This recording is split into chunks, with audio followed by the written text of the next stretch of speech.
Every year, millions of us flock to the Mediterranean. The sun, sea and sand making it a perfect place to relax. But the Med is also the birthplace of many great civilisations whose survival depended on the geological forces around them.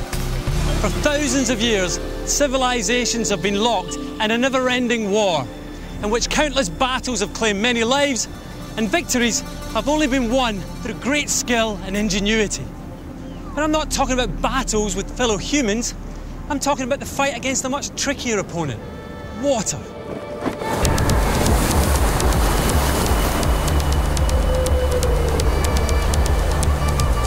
Because water is so crucial to us, the really successful civilisations are the ones who have learned to best exploit it.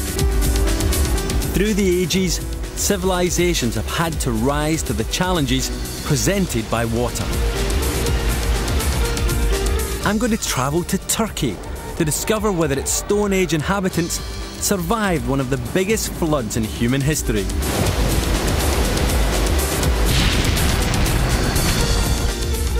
To Greece, where a simple rock solves the mystery of a stranded civilization.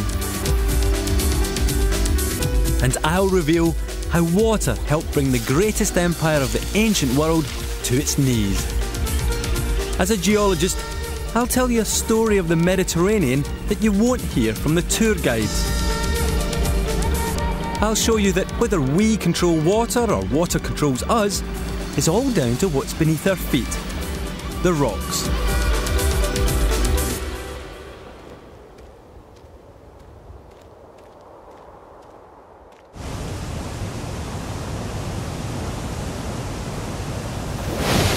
Around 8,000 years ago, water brought catastrophe to this area of Turkey.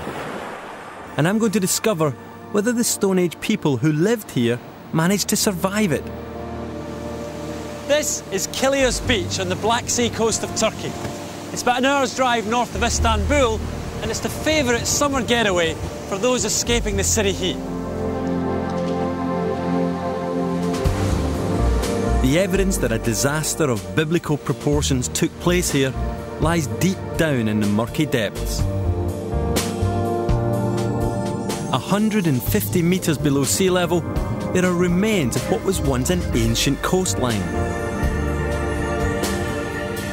But what's a coastline doing down there? Well, you don't have to be a geologist to realise that sea level was once much lower than it is today. You see, at the end of the last ice age, this 1,000-kilometre-long Black Sea was nothing more than just an isolated lake. Around its shorelines were the settlements and hunting grounds of our Stone Age ancestors. So what happened to the people who lived here? Well, to find out, we have to turn to a massive, mind-boggling natural machine, the water cycle. Over a period of 3,000 years, a volume of water equivalent to all the oceans falls on our planet. The movement of this water around the globe is known as the water cycle. Water evaporates from the oceans and passes into the atmosphere. It makes its way back down when it falls as rain or snow. Huge quantities of water fall at the north and south poles, adding to the ice already there. The polar ice sheets grow, taking up more and more water. So as the ice builds up, sea levels go down. But when temperatures begin to rise, the opposite happens. Melted water from the ice runs down into the oceans, and the water levels begin to rise. That's exactly what was happening 10,000 years ago, and eventually gave us the Mediterranean coastline we know today. The Med stretches from the Straits of Gibraltar in the west, across Spain, Greece and Turkey, to the shores of Israel in the Middle East. To the north is mainland Europe, and to the south the continent of Africa. And just to the northeast of the Mediterranean is the Black Sea. It's when the waters rose to create this coastline that disaster struck what is now northern Turkey. I'm going to use this local food to show you what I mean. Here is the Mediterranean. This is the Middle East, here's North Africa, that is the Straits of Gibraltar, and here is Europe. Now the Med was gradually expanding as the rising oceans fed more and more water into it. It rose by about 120 metres, over 400 feet. Now over here, to the northeast of the Med, was a freshwater lake. Now at first, the people who lived around the shores of the lake wouldn't have been too concerned by the rising Mediterranean waters. That's because the sea was safely held back by a land bridge, which acted like a giant dam. And the land bridge crossed from where Istanbul and Bosphorus are today. But the sea could only be held back for so long. Inevitably, about 8,000 years ago, the waters spilled over the land bridge. The whole area was engulfed by the salty Mediterranean waters, and the original shoreline was drowned. By 6,000 years ago, the small freshwater lake had become the Black Sea that we know today. All this flooding was pretty bad news for those who lived along the old lake shore. This was one of the biggest natural disasters in human history. Did the Stone Age people who lived here manage to survive? The evidence suggests that many of them did. They even journeyed across Europe and as far away as Asia. The clues can be found in our language.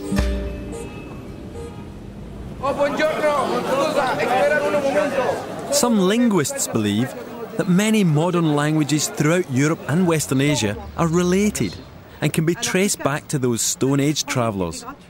Take the word father, for example. Do you know the word for father in Turkish? Father. Baba. Baba. Ah, is that the only word you have, baba? Pedar. Oh, what was that? Pedar.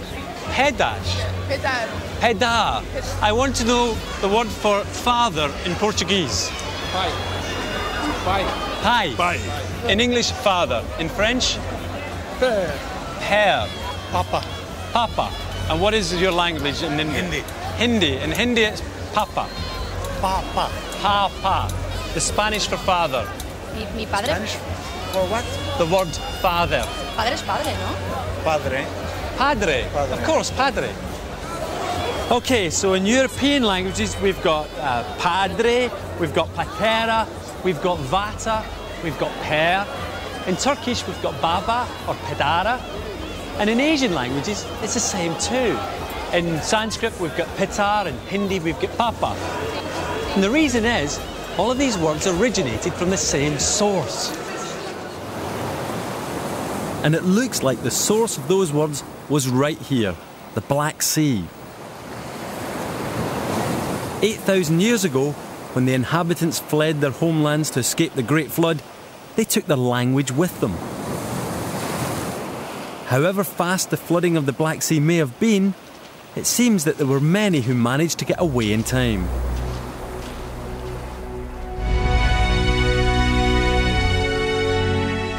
As the planet warmed up and sea levels rose, not everyone was able to escape the rising oceans by land.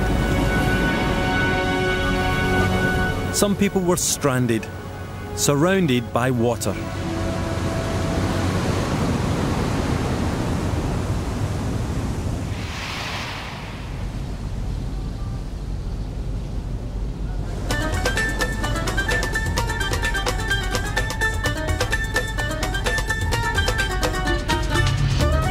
Taking a cruise on the Aegean Sea is a popular way for holidaymakers to travel around the Greek islands and absorb the sights.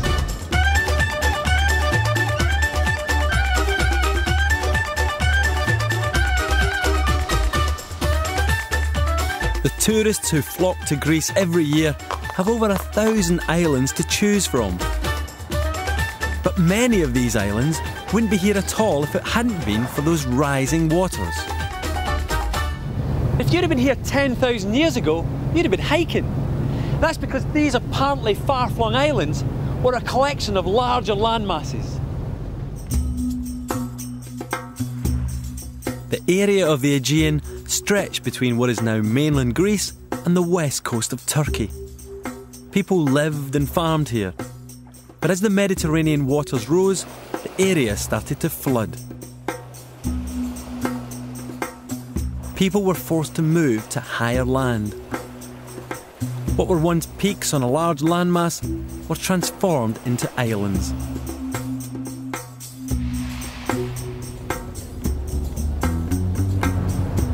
Our Stone Age ancestors gradually became marooned on their islands. To make matters worse, many found themselves with limited resources. This isolation could spell disaster, if not total extinction.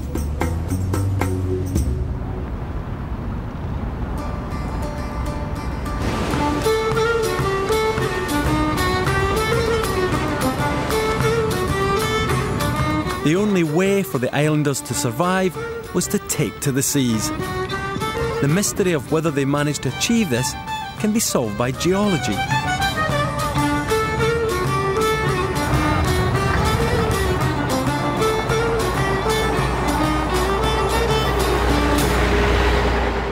A major clue is this rock.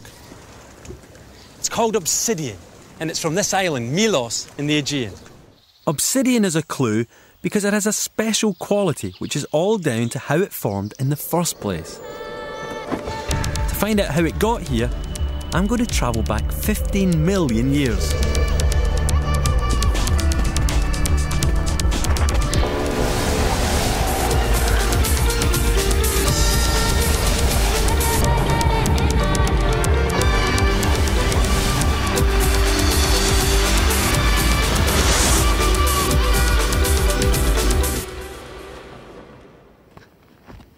"15 million years ago, just as now, the whole of the Earth's surface was a series of moving plates. In this region, the African plate was moving north towards the European plate. Now, imagine that strip of rock over there is the African plate, and imagine that one over there is the European one. Well, stuck in the middle was the Tethys Ocean, destined to become the Mediterranean. The African plate was moving really fast, roughly at the rate that my fingernails grow.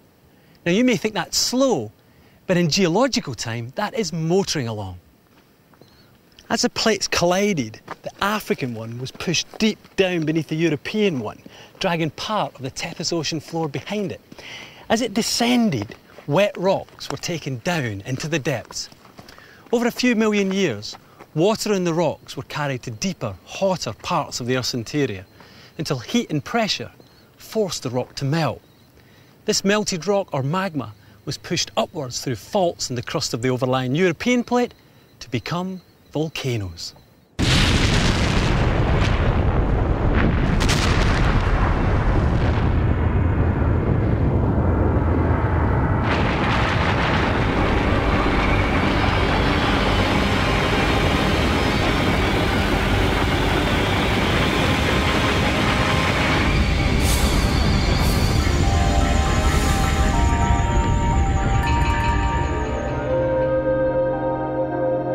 That's how the volcanic island of Milos was formed 5 million years ago. The same process also created the massive deposits of obsidian here. It's what the islanders did with this rock that solves the mystery of whether they managed to set to sea. You can still find obsidian on Milos. In fact, here, it's absolutely everywhere. All of these black pebbles are obsidian. But what I want to find is the actual rock that fragments like this came from. And here it is.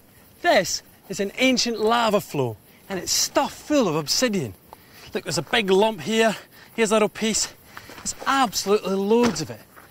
Obsidian is like a volcanic glass, which is formed when molten lava like this once was cools really quickly.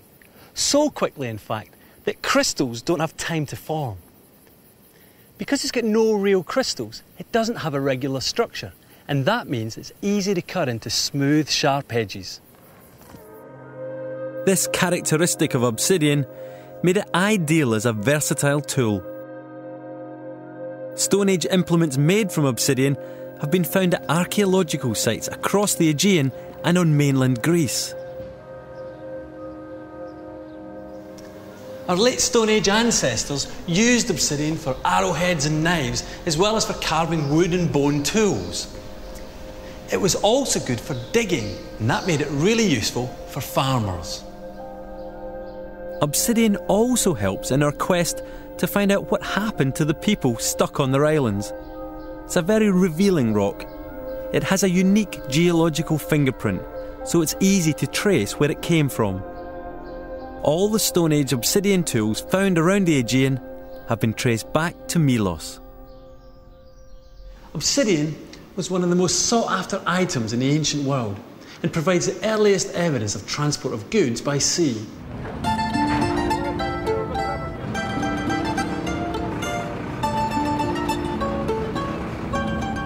Thanks to obsidian and some clever geological detective work, we now know that our Stone Age ancestors were able to move off their islands.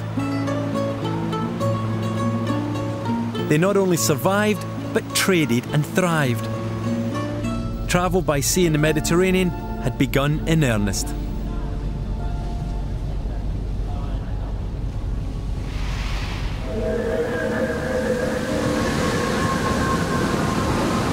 As the Stone Age passed into the Bronze Age, the need to travel further across the seas continued to challenge those living in the region. And a new Mediterranean civilization was about to rise to this challenge, leaving us with a navigational mystery.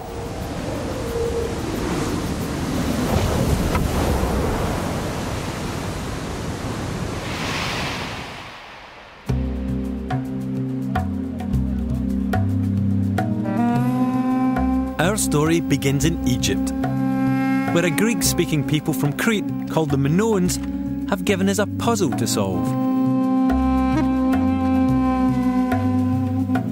Wall paintings in tombs at Thebes show Minoan figures and their wares. What's more, fragments of paintings created by the Minoans themselves have also been found in Egypt, suggesting they actually settled and lived here.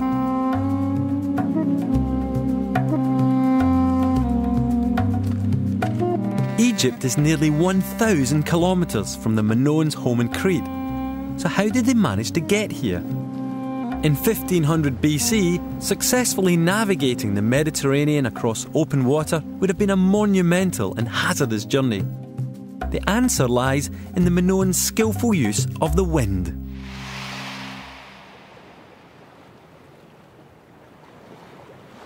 The Minoans realised that they could use the wind for more than just powering their sails. They could also use it for navigation. It was their understanding of how the Aegean winds worked that enabled them to set sail across open waters and head directly for Egypt with no visual points of reference. The winds from the Aegean to Egypt are mainly northwesterlies. In other words, in order to get to Egypt, all the Minoans had to do was follow the winds and they would take them to the southeast.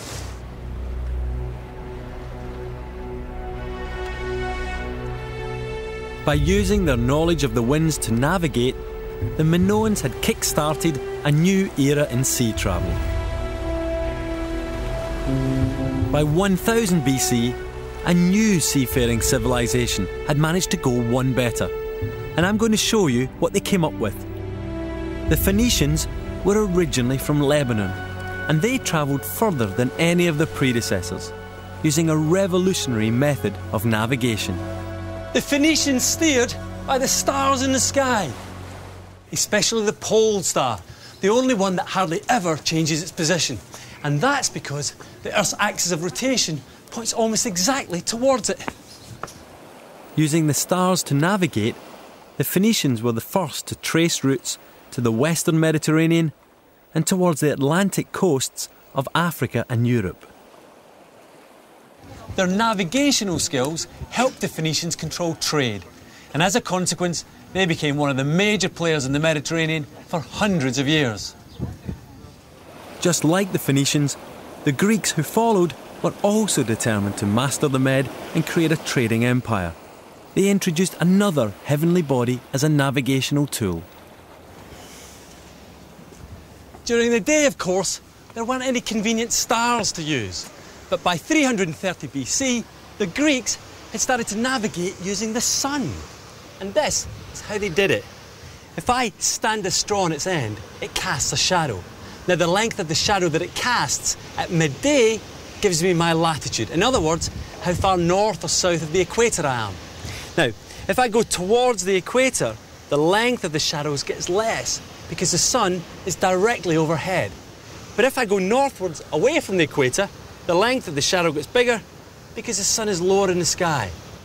This was a principle that the early sailors used to estimate their latitude. Of course, they probably didn't use straws. Eventually, instruments were developed that gave much more precise measurements, but which still relied on the sun's shadow. Impressively simple, but navigating by the sun and the stars had one major drawback.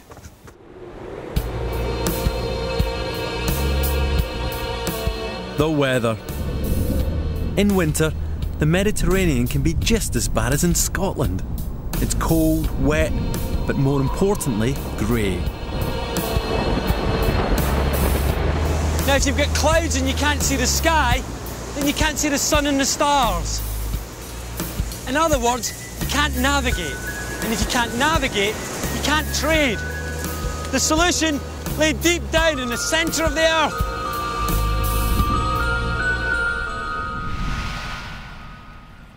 If you imagine that this peach is the earth, then the skin is the crust. I'm sitting on it here. Now, if I dig down a few tens of kilometres or miles, then I get to the mantle, which is this orange stuff here. And if I dig even deeper, then I get down to the core, the peach stone. Now, the thing about the core is that the outer part is a fluid mixture of sulphur and iron. And this iron-rich fluid is sloshing around with the rotation of the earth. Because the iron is moving, it creates electric current. This circulating current generates a magnetic field that is lined up north-south within the earth, just like a giant bar magnet. The magnetic fields pop out of the south of the planet, travel all the way around and pop back in the north of the planet.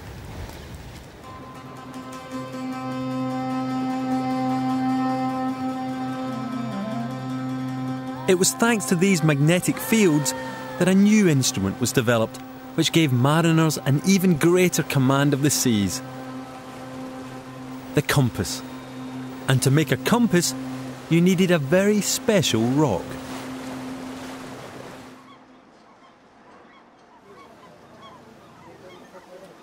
Remember the collision between the African plate and the European one that caused the crust to crumple? Well, that exposed this stuff at the surface, magnetite. Magnetite is a mineral containing iron oxide, which naturally aligns itself north-south with the Earth's magnetic field. By the 12th century, the idea of the magnetic compass had been brought to Europe by Arab traders, probably from China. But these early compasses were very primitive. Let me show you. Sailors would rub an iron needle against a lump of magnetite to magnetise it. Then they'd float it in a bowl of water and the needle would align itself north-south. Even though the compass wasn't entirely accurate, for early sailors, knowing even the rough position of north was a big deal in letting them explore. Having been flooded and stranded by the rising Mediterranean, over thousands of years, sailors had developed increasingly sophisticated navigational skills and introduced instruments like the compass. They had finally learned to master the challenge of the seas. Water also presented our ancestors with challenges on land. To meet these, they first had to understand nature's remarkable plumbing system. It would take all the ingenuity of the ancient Greeks to figure it out. It's here in the Peloponnese region of mainland Greece that the ancients used their knowledge of geology to save their land from flooding and defeat their enemies.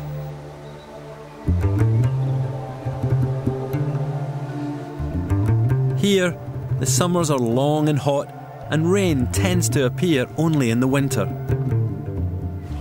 For the ancient Greeks, survival depended on freshwater springs like these.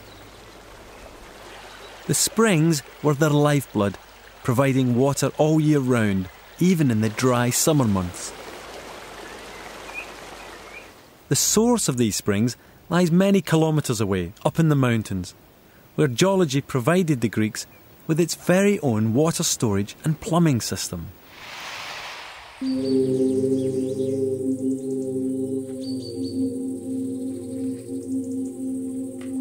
Here at Capsia, in a labyrinth of caves and tunnels, we can see how it all works, thanks to a very useful rock.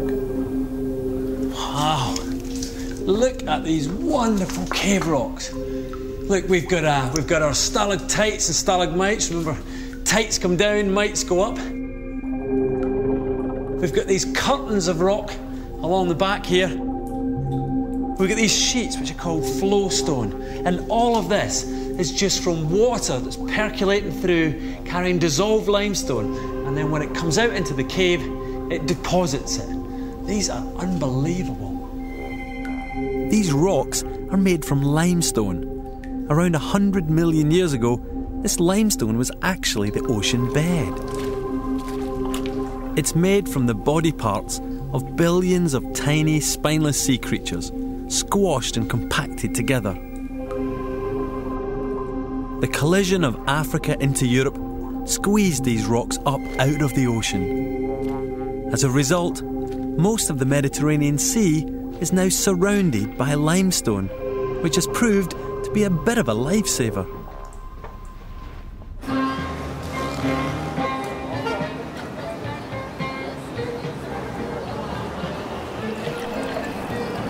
Over a cup of coffee and a slice of cake, I'm going to show you how this natural water storage system works.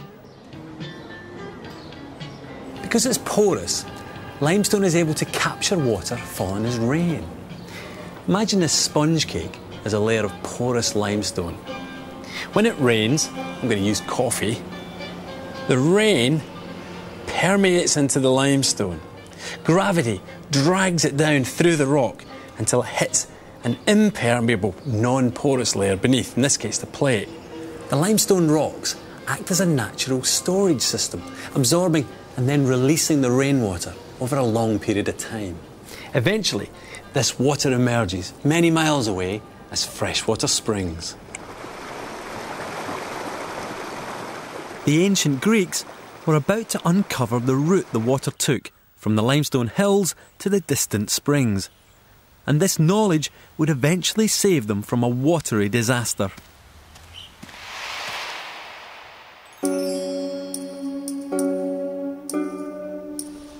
The clue to discovering how the water travelled from the hills to the springs lay on the plains.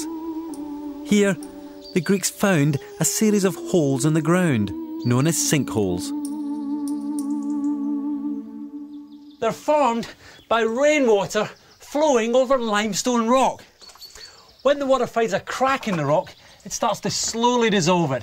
Over time, more and more of the limestone is eaten away, and the crack gets bigger and bigger, eventually creating a sinkhole like this. The Greeks wanted to know where these sinkholes led, so they devised a simple but brilliant experiment. To find out where the waters of a particular sinkhole went, the ancient Greeks used these pine cones.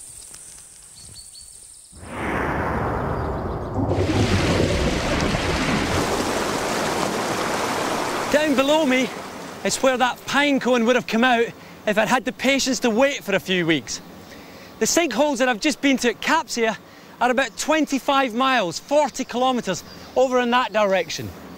The water in those sinkholes has flowed down through underground channels that have carried them below the limestone mountain and out into these freshwater springs at Kaveri on the shores of the Gulf of Argos.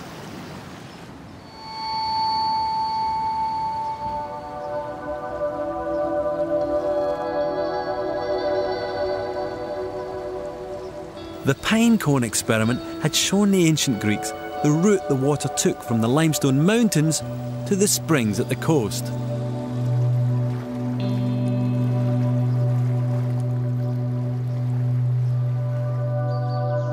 Now they had a basic geological understanding of the underground water network.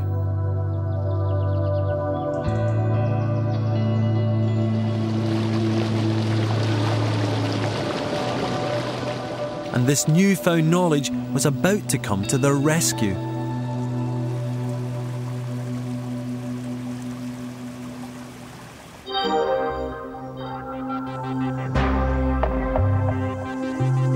The climate of the Mediterranean has changed little since ancient times.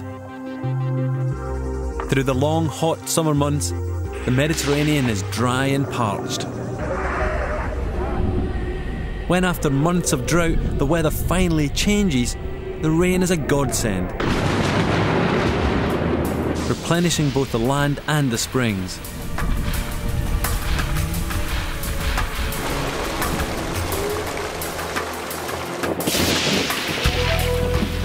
But in ancient Greece, the rain could also bring destruction.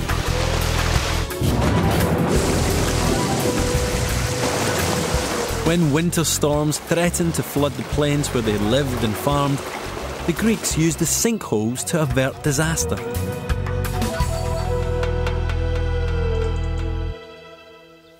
To get rid of that floodwater, they built drainage channels like this, down to the sinkhole. I'm walking in a giant gutter. By diverting the floodwater to the sinkholes, it drained safely away to distant springs. For the people of the plain, sinkholes were a gift from geology. Unfortunately, they could also be a gift to their enemies.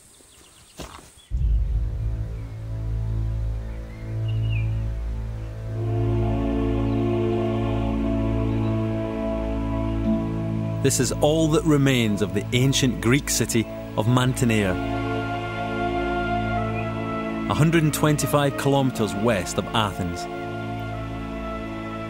In 418 BC, this was the site of the largest land battle of the Peloponnesian Wars. The Mantineans, with their allies, were fighting their neighbours, the Spartans. And I'm about to show you an action replay. And here it is. Well, in miniature at least. Here's the city of Mantinea, and here, up on the hills, are the Mantineans and their allies. Down on the plain are the Spartans, 4,000 men, led by their king, Aias. Aias and his Spartan army advance till they're within a javelin's throw of the Mantineans. But the Mantineans have got the advantage of height up on those hills. Things aren't looking good for the Spartans. Suddenly, Aias orders his army to withdraw. He has come up with a cunning plan. He's going to use geology to win the battle. Now, there were several major sinkholes on the Mantinean plain, and the wily King Aias knew that these were crucial to the Mantineans because they provided drainage during heavy rainfall. Aias realised that the autumn rains were imminent, so he decided to block the downstream end of this river. That would cause the river to flood over the landlocked plains, and the sinkholes just wouldn't be able to cope with the huge amounts of water. The blocked river flowed onto the plain. Together with the impending autumn rains, the volume of water would be too much for the sinkholes, and they'd overflow. The Mantineans couldn't just stay up in the hills and watch their city and farmland flood, so they came down to the plain and lost their height advantage. It was just what Aias wanted, and he moved in for the attack.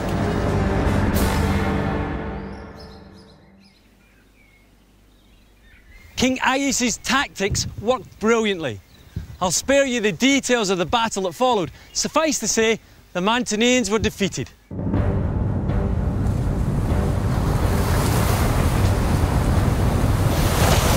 The ancient Greeks had used their knowledge of geology to control water and even conquer their enemies on the battlefield. Back in the cities, water management was also a major issue. Citizens were demanding water for both sanitation and recreation, and the Greeks responded with their trademark ingenuity.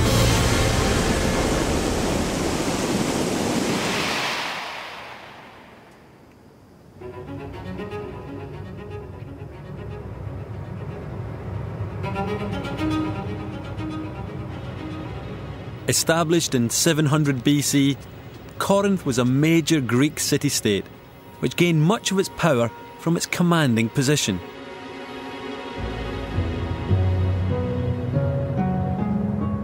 It ruled 2 gulfs, 2 ports, and the land bridge linking Athens to the Peloponnese. But the jewel in its crown was water. Ancient Corinth wouldn't have been here if it wasn't for an abundance of natural springs. In Greek times, it was known as the well-watered city, and there was something like 20 springs. The biggest and most important was here, the Perini Spring. Its position determined the location of the baths, the agora or marketplace, even the houses of the elite. The rain that falls on the slopes above trickles down through these limestone pebbles until it meets rock that it can't get through. The water then flows down along the rock until it gets to the spring. Not satisfied with the capacity of the natural water channels, the Greeks carved out much larger ones, like this. They put in a whole new plumbing system. Later, when the Romans arrived in 146 BC, they took Greek plumbing to new heights. This was a Roman fountain house. Fresh spring water would have been constantly spouting out of these holes. Corinthians would collect the water in their amphora or jugs and take it away for drinking. The uncollected water would flow away in these channels down to the street. The spring water would have flowed along the edge of the main street at ancient Corinth.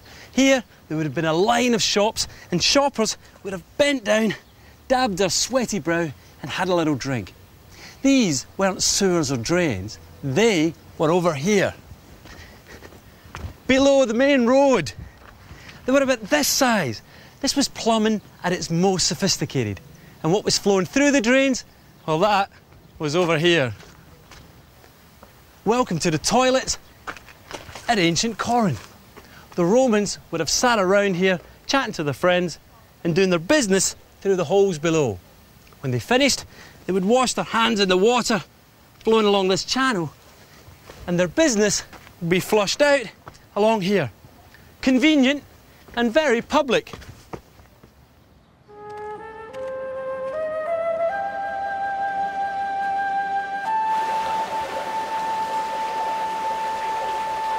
Knowing that their wealth and power depended on it, water inspired the Romans to innovate, pushing them to new technological heights.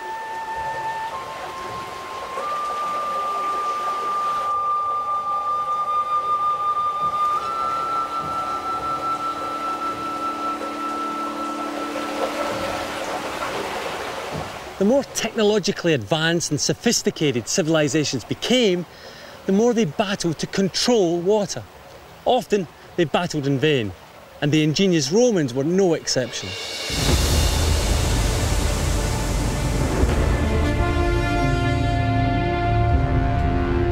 The Romans were ambitious.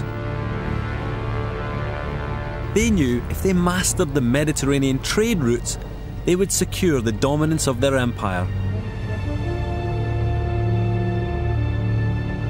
The key to their strategy was to take possession of major seaports, and in the eastern Mediterranean, the most important seaport of all was Ephesus.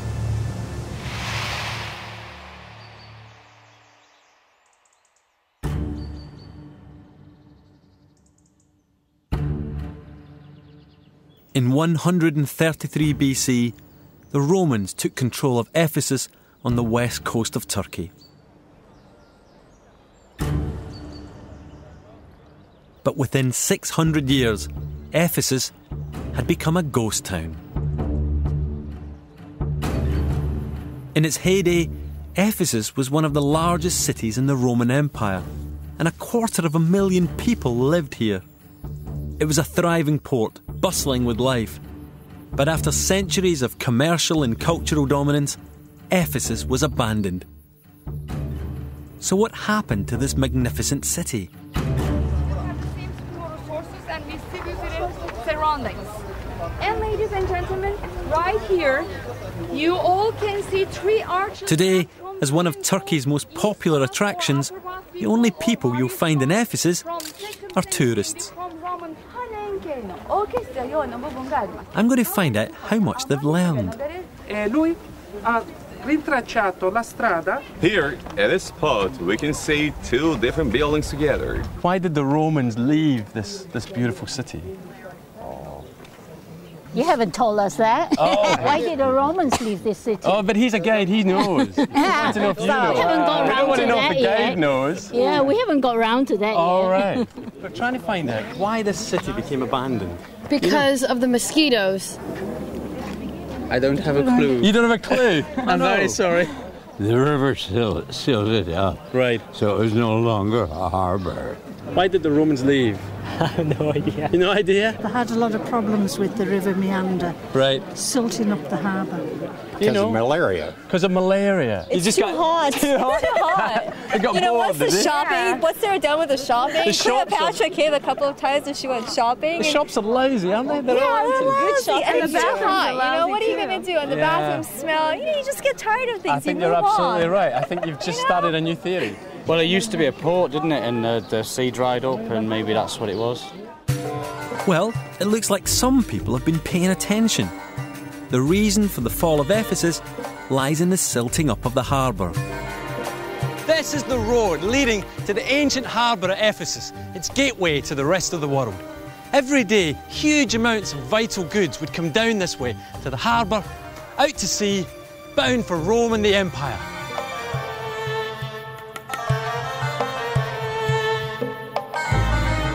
Does anyone speak English? No. I'm looking for the sea. No. Is this a road to the sea? The sea? Only Turkish. No, sea. The sea. The Deniz. The Deniz. This way. This way. How far? Far? Yes. This way. Just here. Okay.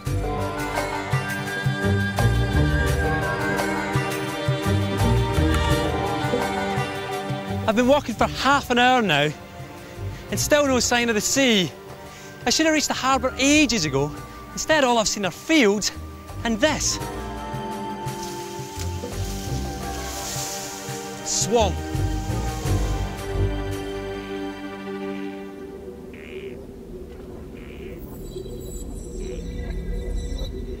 This is where the harbour should be, but there's no port, no coastline. Just acres of marshy swampland. The story of what happened to the harbour all started with a change in the weather.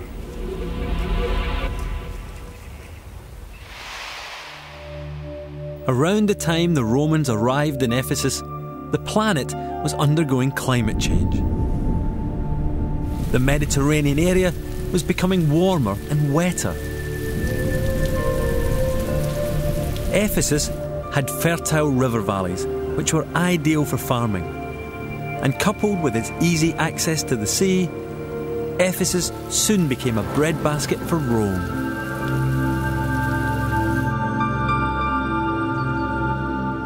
But as the Roman Empire grew, so did its appetite. More farmland was needed.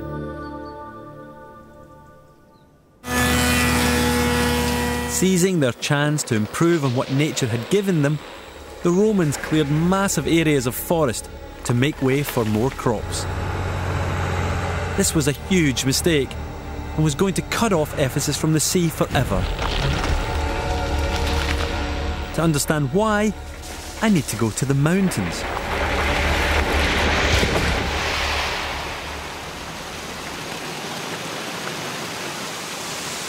This is what I've come into the mountains to find. The source of the Küçük Menderes River, known to the Romans as the Caister River. which flows 95 kilometres in that direction, all the way down to Ephesus. These mountains were among those formed 50 million years ago when Africa collided into Europe and pushed up the floor of the ocean. As the ground rose, this river, which once meandered gently down to the sea, was raised higher above sea level. The higher a river is above sea level, the more power it has, and this one became a raging torrent. But it wasn't going to stay that way forever. By around 6,000 years ago, thanks to melting ice sheets, the Mediterranean Sea rose by 120 metres. That's nearly 400 feet. That meant that rivers weren't as high above sea level as before. As a result, they lost some of their energy. They slowed down. And it was this slowing down of the rivers that was to ultimately prove disastrous for the Ephesians.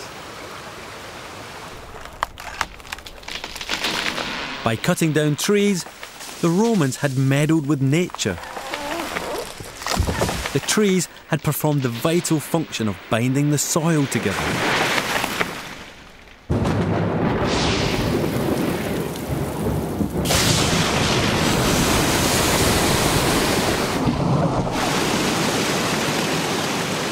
With the increased rainfall no longer broken by the forest, water hit exposed ground and took the fertile topsoil with it. Now, the weakened rivers were simply not powerful enough to carry all this extra eroded soil and rock out to sea, so they dumped them at their mouths. For this river, the Cayster, its mouth was exactly where Ephesus was. As more and more sediment built up, the city was cut off from the sea. It was a disaster.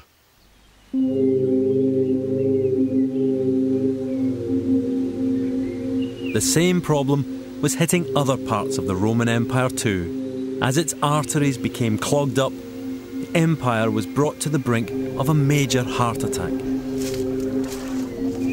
Marshy, sheltered lagoons like this covered large areas of the Mediterranean coastline. For many ancient cities, these lagoons were their lifeblood. They were teeming with fish. But as the rivers dumped sediment at the coast, the lagoons turned to muddy swamps and the fish disappeared. Navigating these congested rivers also became a major problem. The forces of geology were unrelenting.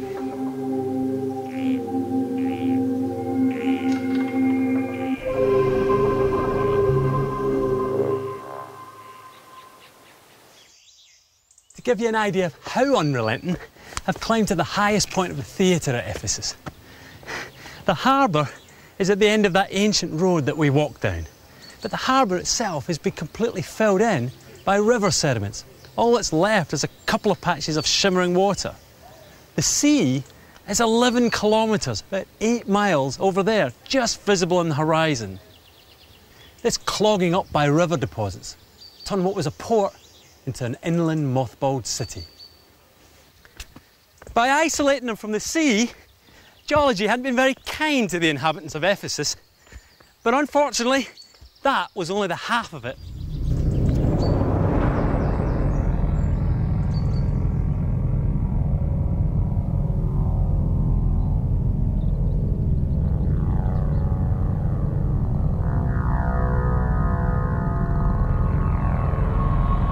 In ancient times, this was one of the wonders of the world, the Temple of Artemis. Today it lies ruined, submerged in a water-filled swamp.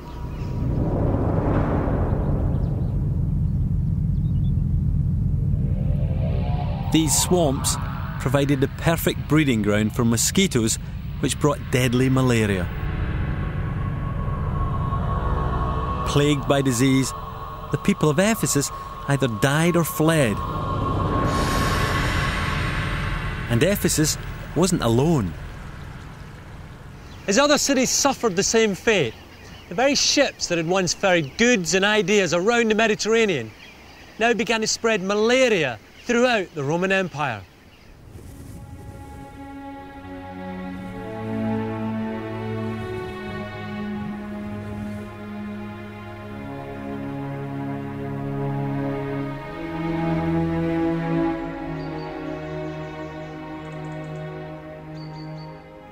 the end, the Romans could no longer keep hold of the land.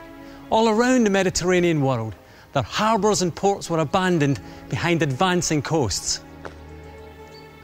Now, I know that the fall of the Roman Empire can be put down to many things, but as a geologist, I reckon that rivers causing the silting up of harbours and the resultant deadly malaria must have had a huge impact.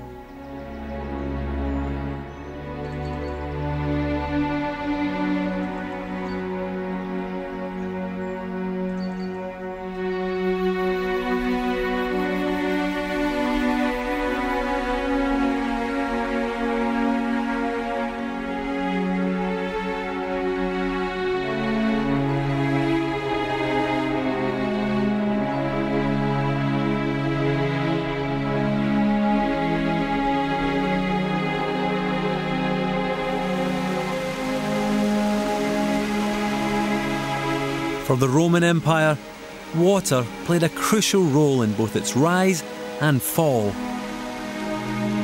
Water had brought it prosperity. It had created fertile river valleys and bustling ports. But fueled by their desire to expand, the Romans upset the balance of nature and unwittingly unleashed the destructive power of water.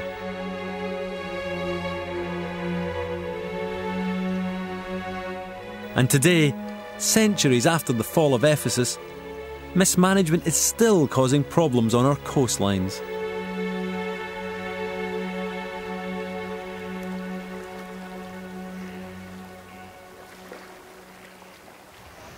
Just as coastal areas get clogged up by rivers dumping their deposits, so the exact opposite also takes place.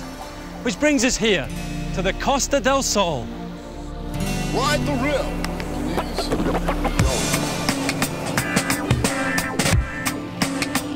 Millions of tourists flock here every year. But I'm not here for the sun, I'm here for the geology. The beaches, which are the main attraction, are under threat. When we come here on holiday, we expect to find acres of this stuff. Sand. But something has happened to the sand all along this coastline. Things are not as they seem. This natural beach here completely disappeared, exposing all these rocks. The sand that we now see was dredged up from way offshore and dumped. This beach and many other like it along the coast are completely man-made. The problem is that the demands of the tourist industry are destroying the very coastline people come here to enjoy. And it all starts inland. Up in the hills, dams have been built, which are great for providing electricity and water, but they also reduce the power of rivers. Rivers carry eroded rock or sediment from the mountains down to the coast. When they reach the shoreline, they deposit this sediment, creating beautiful, natural sandy beaches. But when dams and reservoirs reduce the flow of these rivers, less sediment is carried downstream. And when the sediment does eventually reach the coast, there's often another man-made obstacle in its way. Down here at the coast, promenades like this act as barriers that make it much more difficult for the rivers to deliver their sand to the sea. What little sand does make it to the beach is then exposed to a natural process called longshore drift. This is how longshore drift works. The ocean currents here are kind of moving westwards. That's that direction there. So what happens is that they bring the waves in at a high angle to the coast. Let me show you. The waves bring the water in at an angle to the beach. Say something like that. And then as the water goes back out, it goes back down here, taking sand grains with it. The next wave takes the water back in. Ah, yeah! Look what it's done. All right, next wave brings it back in. The sand grains trickle back down. The next one brings it back in, and it trickles down. Back in, trickles down. Back in, trickles down. And that is how your average sand grain moves along the beach. Longshore drift takes sand from up there and carries it down here, creating and replenishing beaches. But what happens when humans intervene to upset that process?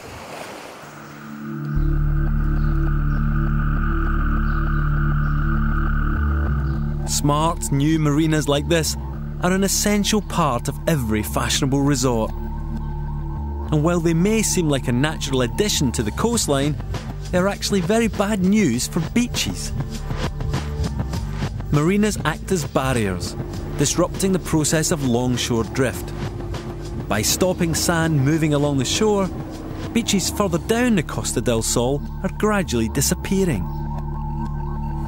Coastal environments are very delicately balanced, and we meddle with them at our peril.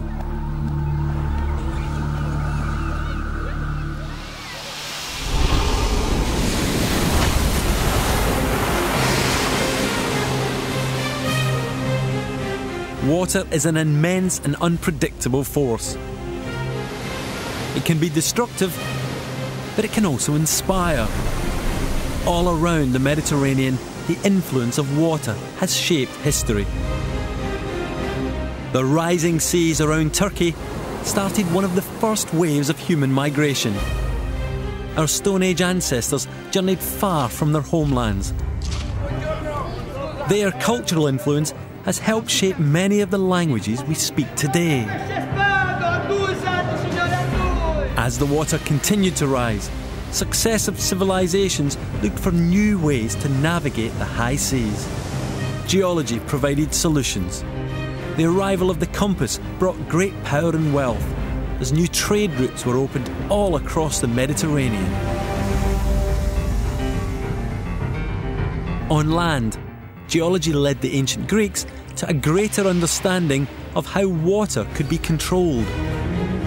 The ingenious Romans developed their own technology to manipulate water, though ultimately it was water itself that helped seal their downfall. But what of the future? Will it be as dramatic as the past? Deep down beneath the ocean, even more powerful forces are at work. Forces that will eventually destroy the Mediterranean. Three great plates, Arabia, Africa and Europe, are being pushed together, squashing the land masses of the Med in an enormous vice. Eventually, North Africa will crush into southern Europe. The Mediterranean will literally squeeze shut.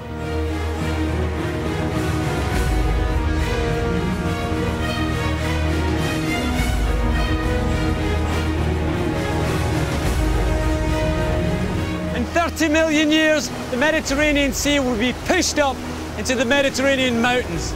Someday, people will be skiing here, and I don't mean water skiing.